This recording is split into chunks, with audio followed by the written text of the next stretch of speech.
What's going on, YouTube? Welcome back to another YouTube video. I am super excited today because it is Saturday and I'm doing FPGA stuff and I just had pancakes. So let's get into this. This is going to be the third part in the Vivado projects, or Xilinx FPGA projects with Vivado. And we're doing the button/keypad detect. So in the last video, we went over the code, the source code, really. So we went over these files right here. We went over the button detect.v and the tone.v. And what we're going to do today is work on the simulation of these two modules, just to show the tone generation and what's happening within the state machine. I'm going to use the Vivado 2020.1 for that. So I have that pulled up. So if you want to go ahead and open that up, that would be great. And we can just leave it down there for now. In the last video, I included the link to this page. So I included this link right here. And to download the files out of this repository, you're going to go to so we were here. You're going to click on this Vivado projects. And you're going to go to this green button, code, and then you're going to go download zip. And that's going to download this zip file containing all the files and folders inside the repository. So if we extract this and open it, and we click on the button sequence detect folder, now we have all of our files, right? We have the button detect.v, the tone.v, we have the simulation files, which we're going to be looking at today. And so what I'm going to do is I'm going to, what's going on here? Okay, I'm going to copy this file. And I'm going to go to where I store my project folders for my Vivado projects. So that's in Xilinx project for me, maybe not for you. And I'm going to create a new folder, and I'm going to call it YouTube, if I can spell it right, YouTube button detect. Okay, so let's call it that. And I'm going to paste the extracted file from GitHub on it, which contains all of our source code. So great, that's all done. Now and I'll include this link in the video description box as well. So let's get into Vivado. So we open it up, and I'm assuming with these tutorials that maybe you don't have a lot of experience with Vivado. Maybe you have none, maybe you have a lot. So if you have a lot, you can go ahead and just kind of skip through what you do know. And if you don't have a lot of experience, you can just follow along with me. So we're going to go ahead and we're going to create a new project. And sometimes it takes a little while for this window to open up, so we'll wait. Okay, and now we're in this new project wizard. So we're going to click next, and we're going to name our project, and I'm going to call it YouTube button detect. So same as what I named that subfile in the projects subfolder. And I'm going to go down to where I made that folder and select it. And sometimes it's going to have this checked. And if it's checked, I'm going to uncheck it. And if it's unchecked, just leave it blank right there because we already created a subdirectory. I'm going to click next. And I'm going to click RTL projects. And you want to make sure that this box is checked. So you want to have do not specify sources at this time. Check that box if it's not checked, right? Because we're not gonna be adding the sources at this time. We're gonna go once that Vivado creates the project, then we're gonna add our sources. And now this is where you can select what part or board you're gonna be using. So these are all the FPGAs. I'm gonna be using a board, and Digilent, the board that I'm using, or the vendor who makes the board that I'm using, they have these board files that are integrated, or they work really well with inside Vivado, and they're made to actually. And if you have a board by Digilent, you can just Google Digilent board files, and it'll give you a tutorial about how to stick those into Vivado. And it's just easy because, so here's my board, the RDZ710. It's easy because then Vivado knows what peripherals you have on your board, what FPGA part, and what configuration it's in. So I'm going to click next on that. Excuse me. And let's just go over this. Yes, YouTube button detect will be created. That's the correct board for me, correct part. Yes, Xilinx 7000. That is what I'm using. You might just be using a regular FPGA, so I'm just going to be using the programmable logic part of my FPGA or of my SoC. And we're going to wait till it initializes.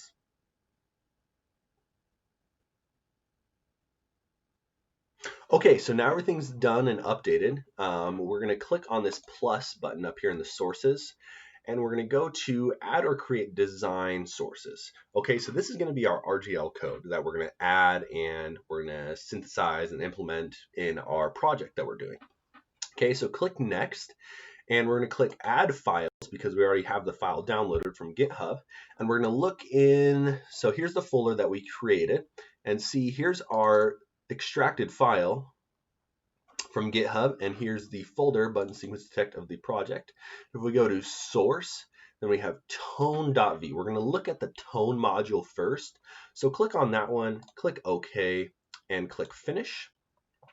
And now that's going to go and update and make sure everything's okay. And while we're doing that, we're going to do the same thing. We're going to click on the plus button again. And we're going to click add or create simulation sources. And this is where we're going to add our testbench file. So we're going to click next, and we're going to click add files, and we're going to go and look at the button sequence detect folder again, and we're going to go to sim. Okay, that's the simulation files, and we're going to look for tone testbench, right? Because we're not testing the button detect, we're testing the tone right now.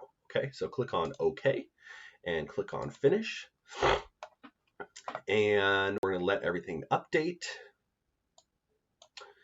And we can expand in the sources window. We can expand the sim1_1, and it's going to show our testbench file. And if we double click on it, it's going to open up in the text editor. We can maximize this, and let's just quickly go over the testbench file.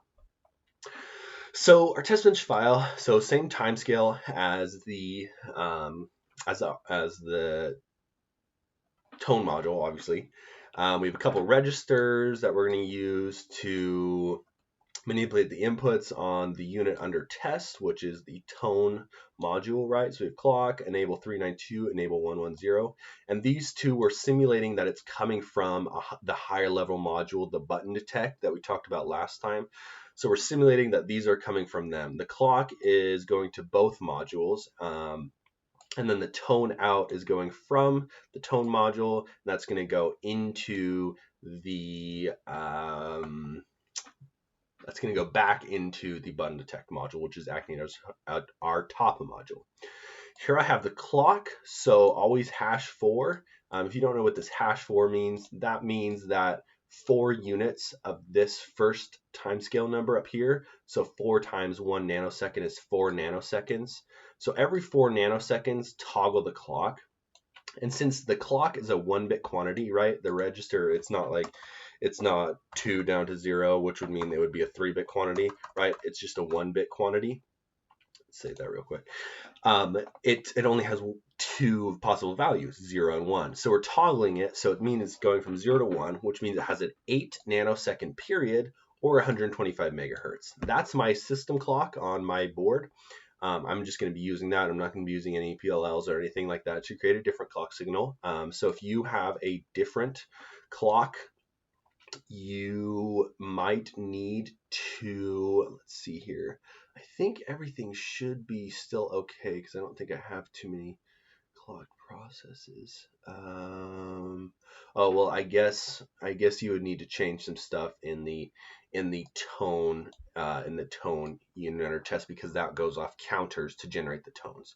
So if you did have a little faster, slower clock, yeah, it would still work. Your tones would just be a little bit different than mine. They might be a higher tone or a lower tone depending on how fast your clock speed is relative to mine. Okay, so we get into the initial block, and this is where the simulation sort of begins.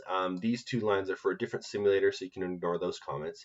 Now our clock we're going to initialize to 0, our enables we're going to initialize to 0, and after 20 nanoseconds we're going to have the enable on the 392 hertz home go high. After 0.1 seconds or 100 milliseconds, we're going to have both the enables low again.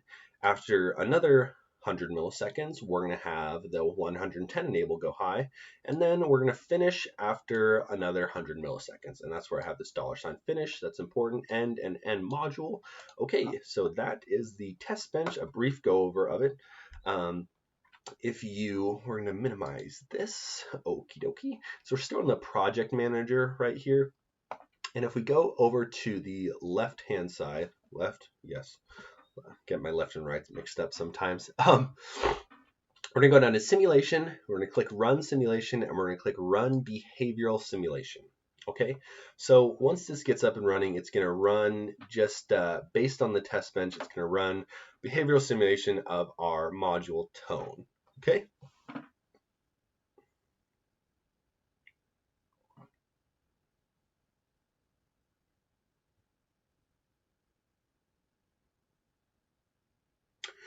Okay, so here we are in the simulation window, and we're going to do a couple things just to make it easier on us to see kind of what's going on. And you can see we have a couple windows here. So we have our scope, we have our sources, which is the same as the last window, which was the project manager window. Sources is going to show our source code, so our test bench file and our RTL file. Our scope is going to show kind of what instances we have going on. So we have the UUT, and inside the UUT we have if I move this over, we have TG0, an instance of that, which is the tone generate module, and we have TS0, which is the first instance of the tone select module. Right. Then over here we have the objects within that little instance. So if we click on TG0, we have a couple what's inside that module. Protocol instances doesn't have anything in it, and what we need to do is add some of these signals to the simulation to see what's kind of going on. So what we're going to do is I'm going to right click on that clock right there. I'm going to click on new divider. I'm going to call the new divider UUT ports. Okay, and I'm going to move it. I'm going to left click and drag it up to above the clock, and that's just going to show everything below that is going to be a UUT port. So unit under test, that's the inputs and the outputs of that module. That's none of the internals or anything like that. Okay, so I'm going to right click on tone out, click new divider, and I'm going to call this internals. Okay, and that's just going to separate out our external ports versus what's going on the inside. Okay, maybe some instances that we have, or some registers, or some wires, signals that we would want to look on what's going on the inside of the module. Okay, and what we're going to add is we're going to click on this TG0, and UUT has all of these signals, and TG0 is going to have, we're going to need these 4. So control click on all those and drag those down right there. Whoa, what just happened?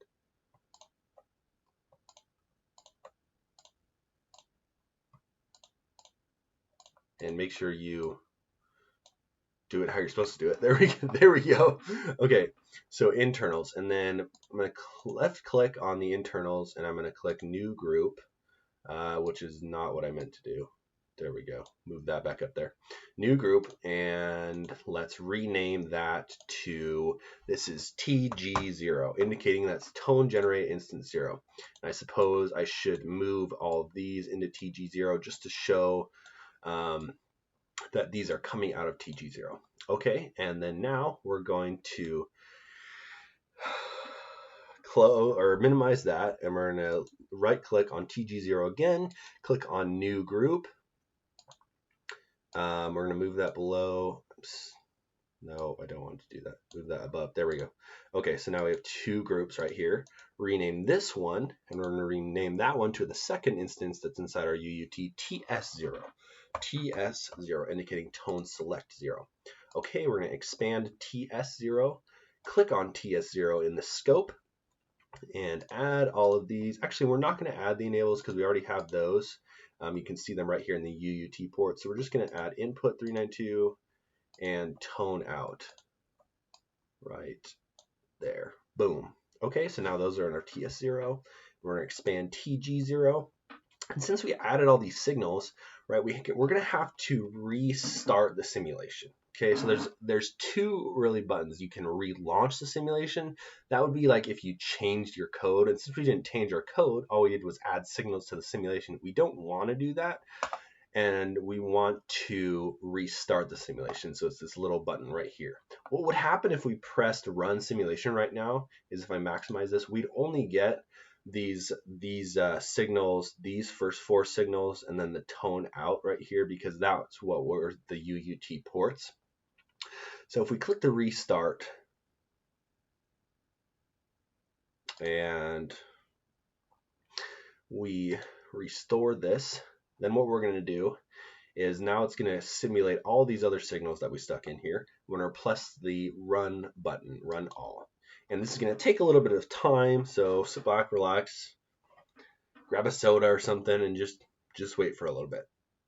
Okay, so the simulation finished. For me, it took around 3.5 minutes.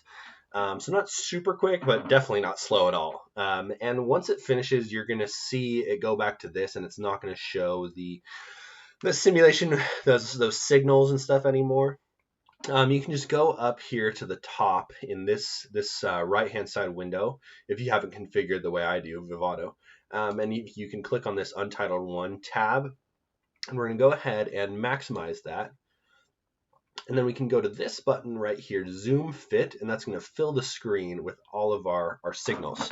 So if we take a look here, and one thing to note is that I have my my counter values in hexadecimal. If you right click on them, you can change the display to unsigned decimal. So we can just say that. That'll make it easier if you want to look into these internals a little bit more. Unsigned decimal, right? Okay. And yeah, so first what we had is we had the enable for the 392 hertz tone high, and that's what we're seeing here, right? It's high, which means that we're going to see at the tone out, we're going to see a 392 hertz on the tone out, right? And remember I said that since the speaker or the buzzer that we're going to be using, it only has one signal input and the others for ground, right? We have to have two signals be able to output on one pin, not at the same time, obviously, but at a different time. So if we go down to the tone select 0, we can see here, so we see the input for the 392 hertz tone and the input for the 110 hertz tone, and we can see that the select module is just doing exactly what we wanted it to do. It's selecting based upon the enables which tone is being outputted. So that's really nice. That's doing its job. That's doing exactly what we wanted it to do. The tone generate module is doing also what we want it to do. And we can zoom in a little bit. Let's just go. Whoa.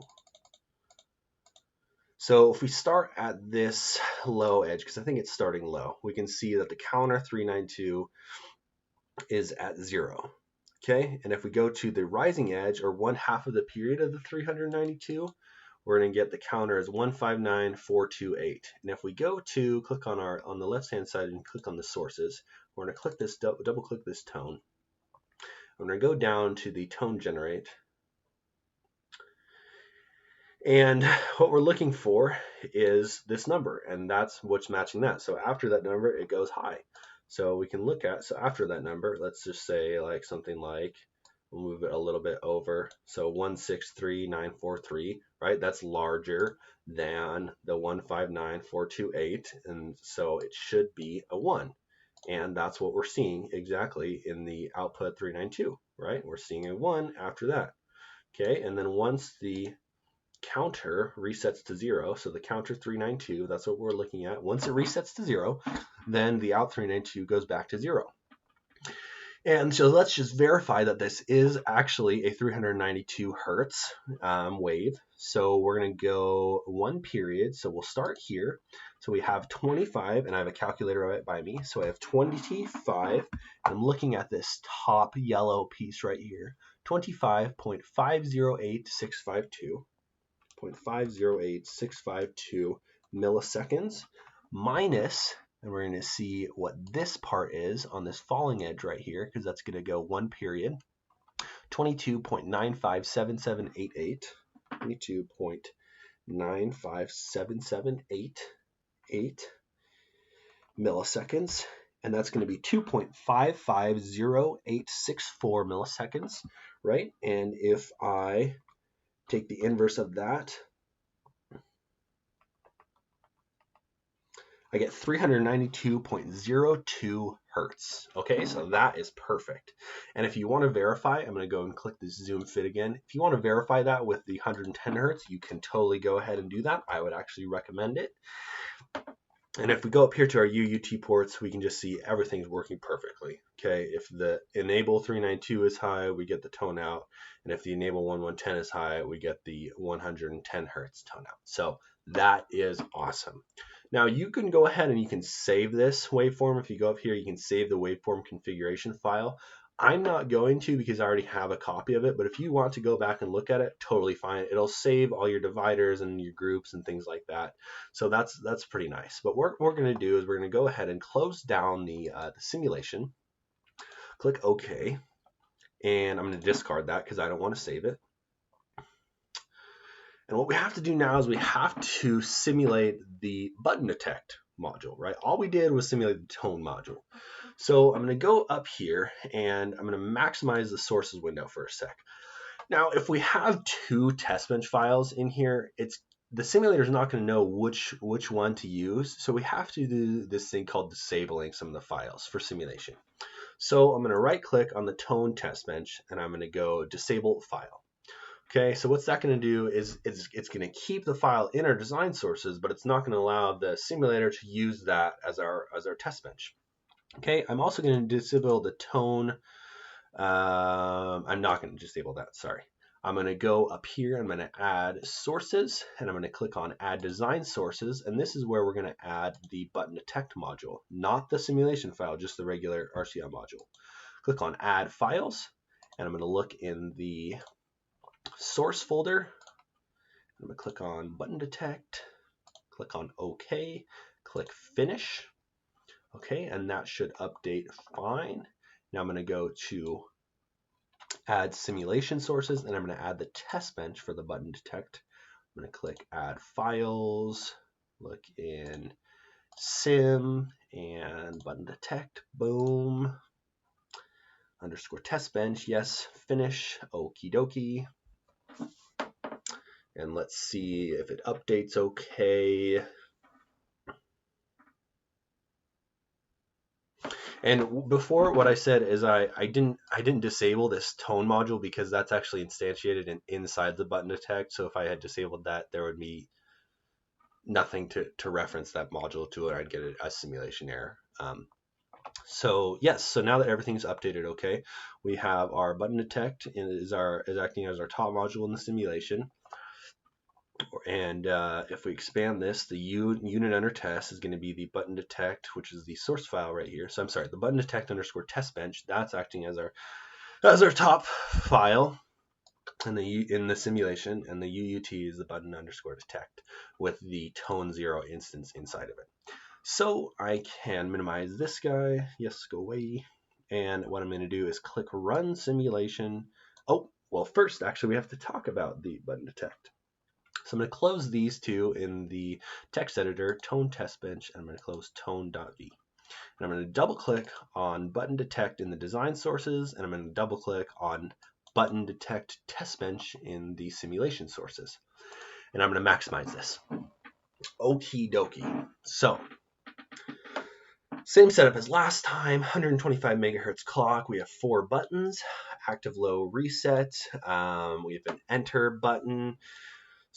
Three key buttons, and then the enter button is going to be mapped to button 0 in the XDC file or in the constraints file. We have a blue output, a red output for the LEDs, and we have our tone out. Right, the registers are going to be able to, we're going to be able to manipulate those to work on the inputs in the UUT, which I have instantiated here. 8 nanoseconds clock period means a 125 megahertz clock, and I have some notes in here. Okay, so it's important to read those. So, important to reduce simulation time, take the counter values of our LED underscore time and blue LED underscore time in the UUT and reduce by a factor of 100. Okay, why is this important? Because when I was running the simulation, it just took forever. Now, if you have a long time to wait and you want to see it acting and what it would do in real time, then you don't have to do this. I just to speed up the simulation, and it still works. I'm just going to do this. Okay, so that's the first thing we're going to need to do is change these by a factor and reduce them by a factor of 100. Okay, so take the counter values, and we're going to go, and those are going to be down the counter values, right? And we're going to reduce them by a factor of 100. So I'm going to delete these two. Then I'm going to delete these two, and that should be fine. I'm going to click Save.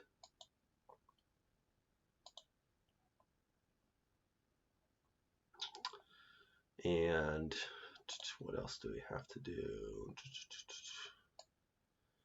Also reduce and then the next one says also reduce the comparison factors from 125 million to 1,250,000 in the indicate R and indicate B blocks. Okie dokie. So let's do that. 100. So we change it. So we're going to reduce those to 1.25 million. Yes, that's right. And then so see we're in the indicate R state. 1.25 million. Yes, that's okay. And let's see down here. We're going to click Save. And these are uncommented. So there's a note here that says uncomment for use. I think we went over that last time. So those should be okay because we're simulating with the tone out. We want that. We want this whole thing uncommented. And here, those are fine. Those are fine. Okay, so we read all the notes. Make sure to change back before generating the bitstream. Yeah, that's important because otherwise it's going to go super duper fast and the LEDs aren't going to stay on for a very long time at all. Okay, so now we're going to look at what I created. I created this task, and it's a task to mimic a button press. So in the constraints file, buttons 3, 2, 1 will be mapped to their respective buttons on the ARDI board, right? That makes sense. Button 0 will be mapped to the enter input, so a button press task on button 0 will manipulate the global register enter, right? Which we declared right up there. Okay, so this tasks are good in Verilog because they can just simplify what you'd want to do. There's tasks and there's functions. There's differences between the two. Tasks can use these time steps sort of things. Functions can't. I think that's how it works. I think they can both, depending on how you can use them. I think they both can be synthesizable. I definitely know functions can. I think depending on how you use them, obviously this can't be synthesizable. And if you don't know that, now you know, I guess. So I created this task and I called it button press. And I have an integer as an input. So integer input I, and begin. So if I is equal to 0. So if we go down here and we mimic, so button press, here's where I call the task. Button press 0. So that indicates that I'm pressing the button 0 on my FPGA board, which, if we go back up here, is mapped to the enter, right? So if the button press is 0, if we press button 0, then the enter global register is going to be high. Wait 2.5 milliseconds. Then it's going to go back low, right? And that's going to simulate you pressing your finger on the button and then letting it go, right? Because these aren't a switch where they latch high or low. They go high and then low. And it's 2.5 millisecond pulse, right? That's a really fast button press. Again, to reduce simulation time, I had to make this pretty short. In reality, I don't know what it would be, 500 milliseconds maybe probably shorter actually. So then else below that, so we're going to end that if statement. Else, so if the integer I equals 1, 2, or 3, indicating that there's a button press on button 1, 2, or 3, button I, so button 1, 2, or 3 is high, same, wait 2.5 milliseconds, and it's going to go back low. Okay, so that ends the task right there. And it's helpful because I can just stick this single line with parentheses in whenever I want to do a button press. So to start the simulation, we're going to read this note. To reduce sim time, all times are reduced by a factor of 100, i.e. a 250 millisecond pulse is simulated as a 2.5 millisecond pulse. Again, that just goes back to making things run faster in the simulation.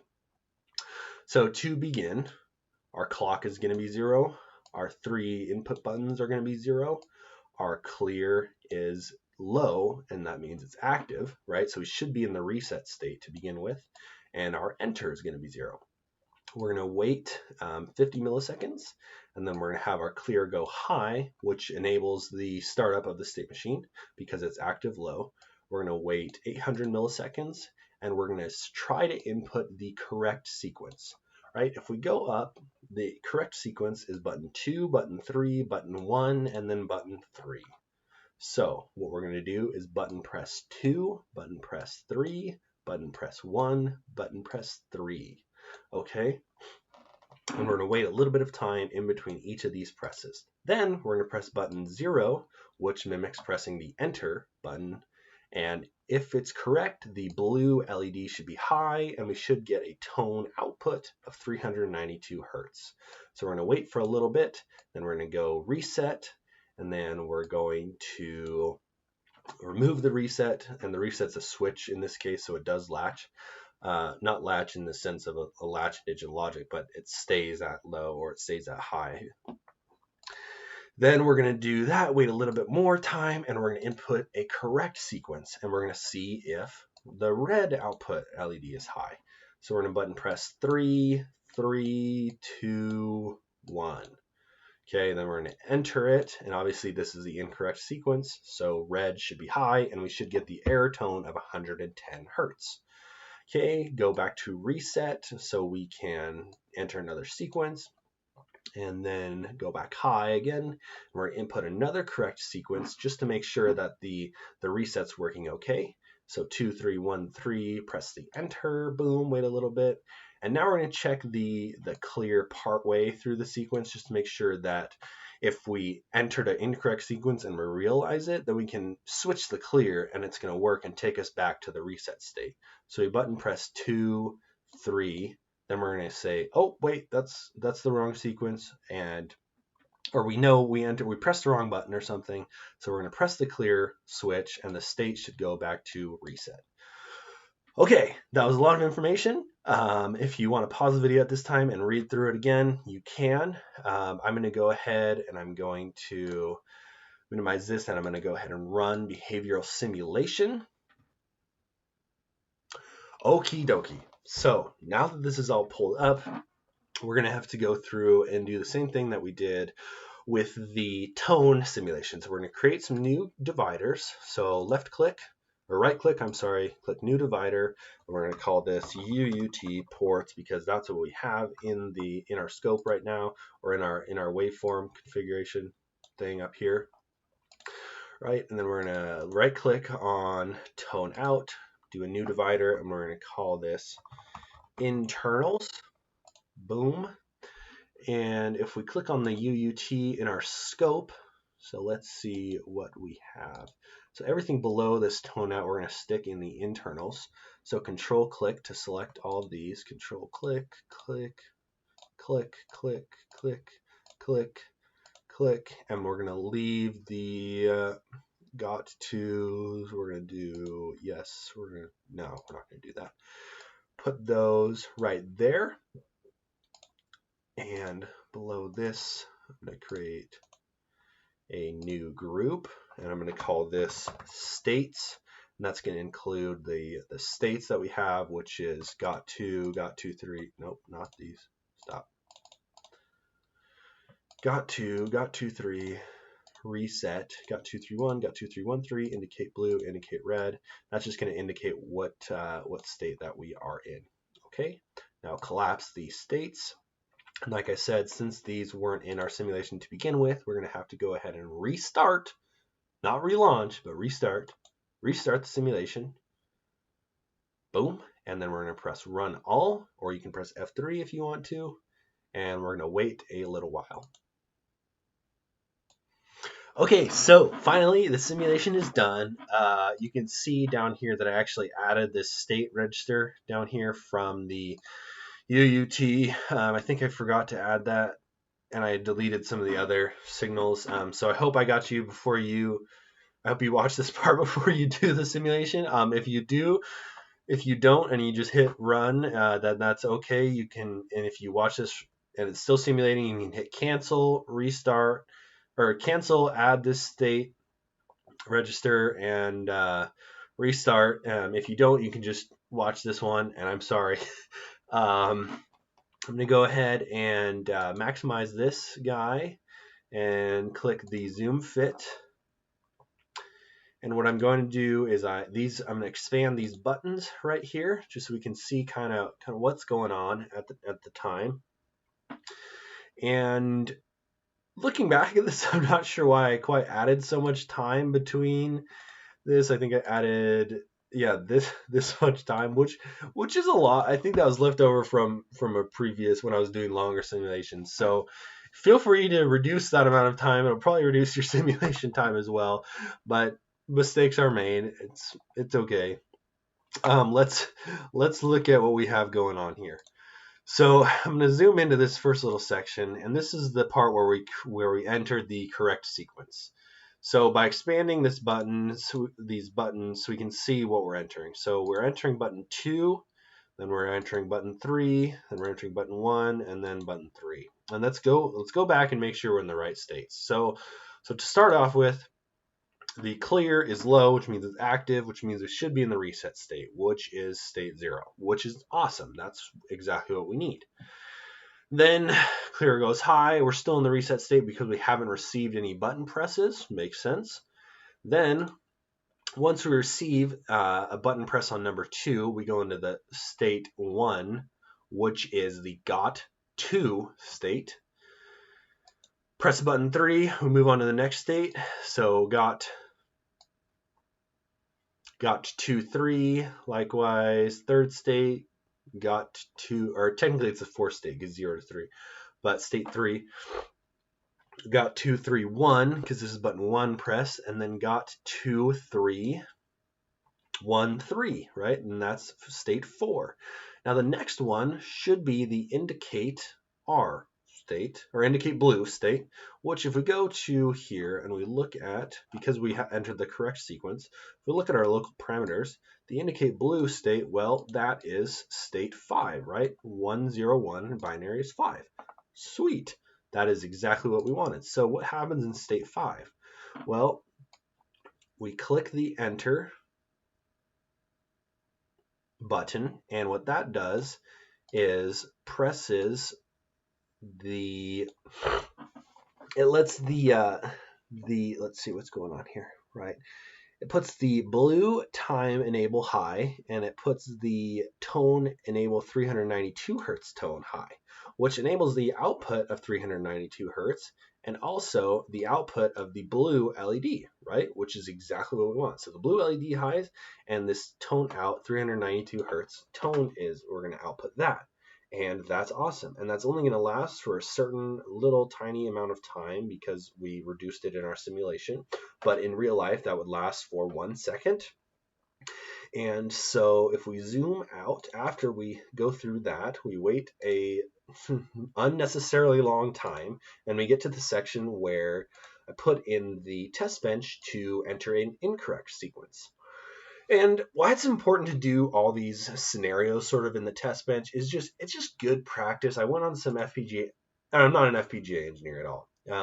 I'm just a student. Well, I'm not even a student, really. I just do this as a hobby, and hopefully do it as a job one day. But why it's important to do all these scenarios is I've been going on some FPGA forums, and it's just really important to check what you're doing. And a lot of the guys say that a lot of the FPGA girls and guys spend a lot of their time in simulation.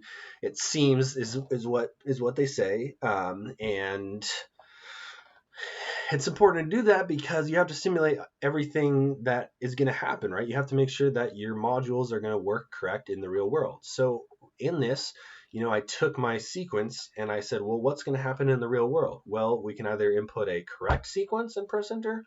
We can input a incorrect sequence. So what's going to happen then?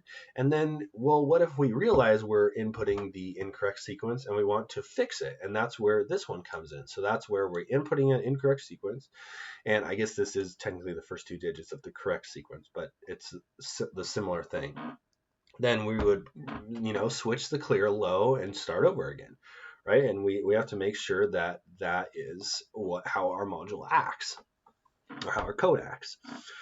So if we're back in the incorrect one, we're going to go 2, or 3, 3, 2, 1. That's totally the incorrect sequence.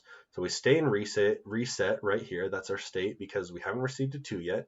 On the next button press, we still haven't received a 2. Third button press, we have received a 2. So we go to state 1, which is got 2, which means we received the 2 and we're looking for the 1. And then we get the 1, okay. And so then we press enter. We're like, okay, is this, or no, got 2, we're looking for the 3. So we get our 1, and so we just stay in the got 2 state because we're looking for the 3. We didn't get the correct one, so we just stay in the same state. Then we press the enter button, and well, that's not the correct sequence, so we go to state 6, and if we go to our code, state 6 is going to be the indicate red state, which indicates that we didn't enter the correct sequence. So we have our red output is high, LED output, because the red LED time enable is high, as well as the tone enable 110 or 110 hertz tone. That's enabled. And it's not showing very well just because, let me zoom out for a sec. So you can see on the 392 hertz tone, because the simulation, it's condensed, kind of the timing is shorter than it would normally be in the real world, right? This 392 hertz tone, it shows up fine, but the 110 hertz tone, the period is too low to show more than one full sequence. But if I measured this actually, so if we start at the rising edge of the red, or once red goes high, this signal red, if we start there and measure to the falling edge of the tone, it actually is one full period of 110 hertz, which is, I don't remember off the top of my head what it is, but yeah, 9.09 approximately milliseconds. So if you measure from here to here, and we use this little yellow thing, it comes out okay. So yes, so the tone's fine. Obviously the red LED is okay. Let's zoom back out. This one, we enter the correct sequence again, and yes, it's okay. Our blue is high, and we're outputting 392 hertz. And then the last scenario is when we would be entering an incorrect sequence and we realize it and want to correct it, and we would go back to the reset state. So what we would do is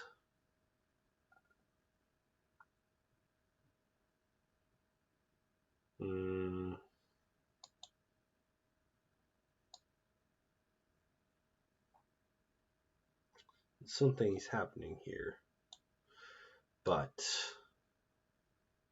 I can't figure out what it is.